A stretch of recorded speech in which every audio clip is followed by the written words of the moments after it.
لقد كان في قصصهم عبرة لأولي الألباب.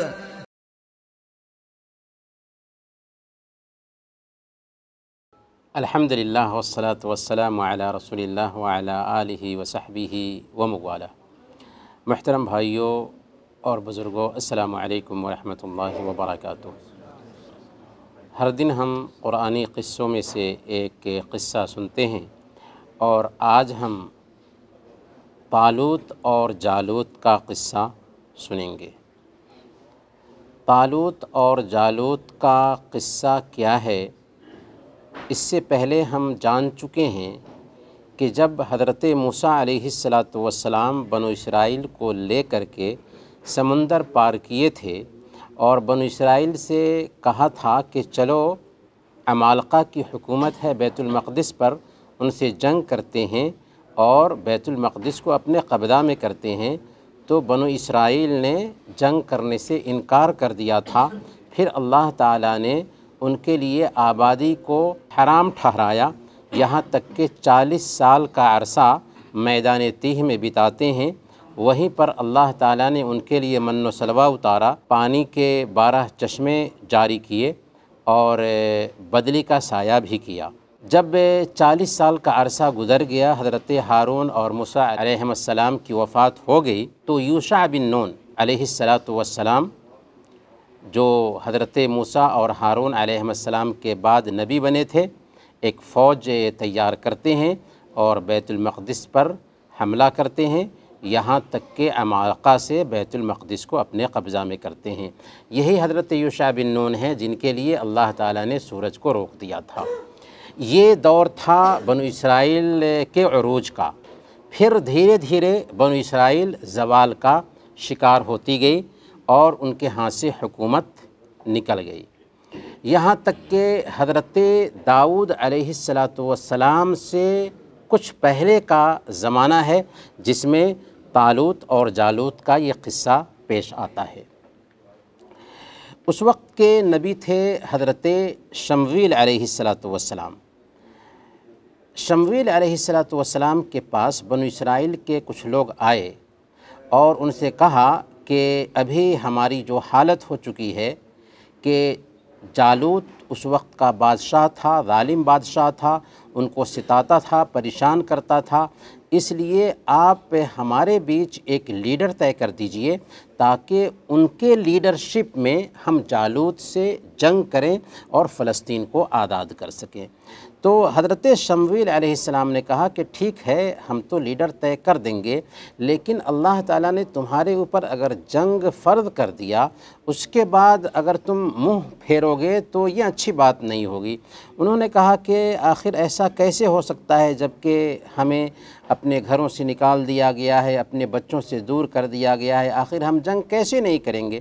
چنانچہ حضرت شمویل علیہ السلام نے کہا کہ تمہارے لیے طالوت کو تمہارا لیڈر طے کیا جاتا ہے۔ جب طالوت کو ان کا لیڈر طے کیا گیا اور یہ خبر سنی بنو اسرائیل نے، تو اعتراض کرنا شروع کر دیا، کیونکہ ان کی فطرت میں انکار تھا۔ انہوں نے کہا انا یکون لہ الملک علینا ونحن احق بالملک منہ ولم یؤت سعۃ من المال۔ آخر طالوت کو ہم کیسے اپنا لیڈر مان لیں جبکہ ان کے پاس مال نہیں ہے؟ حضرت شمویل علیہ السلام نے کہا کہ دیکھو، اللہ تعالیٰ نے ان کو تمہارا لیڈر طے کر دیا ہے، وزادہ بسطۃ فی العلم والجسم، اور ان کی خوبی یہ ہے کہ اللہ تعالیٰ نے ان کو علم دیا ہے اور جسمانی طاقت بھی دی ہے، اور قیادت کے لیے علم کی ضرورت ہوتی ہے، جسمانی طاقت کی ضرورت ہوتی ہے، اور یہ خوبی ان کے اندر پائی جاتی ہے۔ یہ اللہ کا چوائس ہے، اس لیے اعتراض مت کرو۔ پھر ان سے ایک پہچان بھی بیان کیا کہ دیکھو، طالوت تمہارے قائد مقرر کیے گئے ہیں، یہ اللہ کی طرف سے ہے، اور اس کی ایک پہچان یہ ہے کہ تمہیں وہ تابوت مل کر رہے گا جس تابوت کو جالوت نے، جو اس وقت کا ظالم بادشاہ تھا، تم سے چھین لیا تھا، اور اس تابوت میں حضرت موسیٰ اور حضرت ہارون علیہ السلام کے تبرکات تھے، تو یہ تابوت تم کو مل کر کے رہے گا۔ چنانچہ ہوا بھی ایسا کہ اللہ تعالیٰ کے حکم سے ایک فرشتے نے اس تابوت کو جالوت سے لیا اور لا کر کے صبح میں حضرت طالوت علیہ السلام کے گھر پہنچا دیا۔ جب بنو اسرائیل نے دیکھا کہ یہ تابوت جس کے ہم انتظار میں تھے اور جالوت نے اسے ہم سے چھین لیا تھا، یہ طالوت کے پاس میں پہنچ گیا ہے، تو طالوت علیہ السلام کے لیڈرشپ کو اختیار کرنے کے لیے وہ تیار ہو گئے۔ اب طالوت نے فوج تیار کی، اور جب فوج کی تیاری ہو گئی تو فوج لے کر کے جالوت سے مقابلہ کے لیے نکلے۔ جب راستے میں تھے تو ایک سمندر کو پار کرنا تھا، وہاں پر ساری فوج کو روکا اور کہا کہ دیکھو یہ سمندر ہے، اس سمندر کو ہمیں پار کرنا ہے، البتہ اس سمندر کو پار کرتے ہوئے کوئی بھی اس سمندر سے پانی نہیں پی سکتا، ہاں اگر پینا بھی چاہے تو ایک چلو پانی وہ پی سکتا ہے، اگر کسی نے پانی پی لیا تو اس کو ہم اپنی فوج سے نکال دیں گے۔ عجیب امتحان تھا۔ چنانچہ جب فوج سمندر کو پار کر رہی تھی تو اکثر لوگوں نے اس پانی میں سے پی لیا، بہت کم لوگ تھے جو پانی پینے سے بچے رہے۔ اب چونکہ بات کلیئر تھی کہ جو لوگ بھی پانی پئیں گے ان کو فوج سے نکال دیا جائے گا، اور جو پانی پینے والے تھے ان کے اندر ڈر اور خوف بھی سما گیا، یہاں تک کہ انہوں نے کہا کہ ہمارے پاس طاقت نہیں ہے کہ جالوت سے مقابلہ کے لیے نکلیں۔ لیکن جن لوگوں نے پانی نہیں پیا تھا ان کی حالت کیا تھی؟ انہوں نے کہا کم من فئۃ قلیلۃ غلبت فئۃ کثیرۃ باذن اللہ واللہ مع الصابرین۔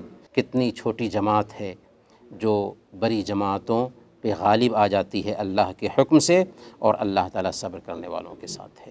چنانچہ جن لوگوں نے پانی پی لیا تھا اور آزمائش میں ناکام ہوئے تھے ان سارے لوگوں کو چھانٹ دیا۔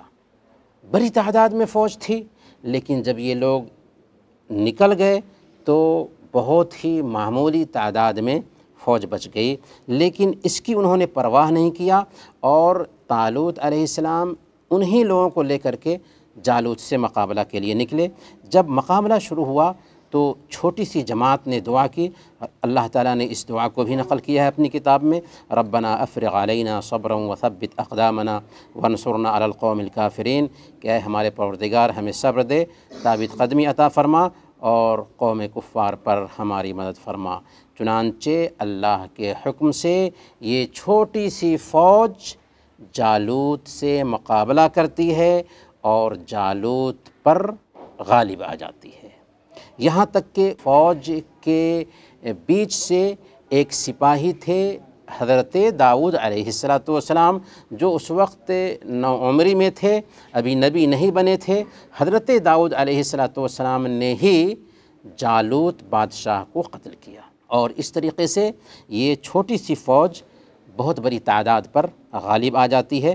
اللہ تعالیٰ نے قصہ کو بیان کرنے کے بعد فرمایا فَهَزَمُوهُمْ بِإِذْنِ اللَّهِ وَقَتَلَ دَاؤُودُ جَالُوتَ وَآتَاهُ اللَّهُ الْمُلْكَ وَالْحِكْمَةَ وَعَلَّمَهُ مِمَّا يَشَاءُ، کہ آخر کار اللہ کے حکم سے انہوں نے کافروں کو مار بھگایا اور داؤد نے جالوت کو قتل کر دیا، اور اللہ نے اسے حکومت اور حکمت سے نوازا، اور جن جن چیزوں کا چاہا اس کو علم دیا۔ میرے بھائیوں، یہ ہے طالوت اور جالوت کا قصہ، جس میں طالوت غالب آتے ہیں، جالوت شکست کھاتا ہے، اور داؤد علیہ السلام جالوت کو قتل کرتے ہیں۔ پھر ان کے بعد بنو اسرائیل میں حکومت آ جاتی ہے، اور ان کے پہلے حکمراں حضرت داؤد علیہ السلام بنتے ہیں، اور پھر نبی بھی بنائے جاتے ہیں۔ اس قصے میں پہلا سبق یہ ہے کہ ہر زمانے میں لوگوں نے حکومت کے لیے معیار مال اور دولت کو بنایا ہے، یا خاندان اور حسب و نسب کو بنایا ہے، لیکن اسلام خاندان اور حسب و نسب کو یا مال اور دولت کو معیار نہیں بناتا، بلکہ علم کو اور طاقت کو معیار بناتا ہے۔